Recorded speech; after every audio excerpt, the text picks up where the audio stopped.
يصلي 5 صلوات في اليوم والليلة ما تفوته ولا صلاة، لكن مصيره جهنم. أعوذ بالله.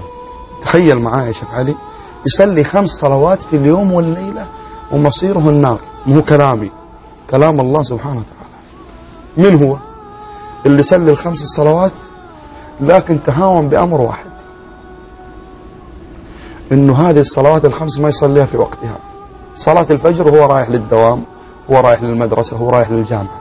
طيب إيش الدليل؟ أعطيني دليل. قال الله عز وجل: فخلف من بعدهم خلف أضاعوا الصلاة واتبعوا الشهوات فسوف يلقون غيا. غيا وادي في جهنم. يقول ابن مسعود رضي الله عنه وأرضاه: أضاعوا الصلاة والله ما تركوها ولكن أخروها عن وقتها. الله.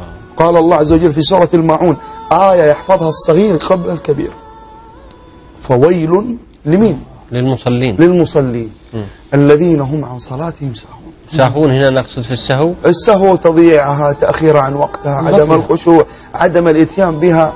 السهو معناها معانيها كثيرة جدا، لكن تأخير الصلاة عن وقتها جرم كبير وكبيرة من كبائر الذنوب، مهدد صاحبه بالنار إن لم يتب ويرجع إلى الله سبحانه وتعالى.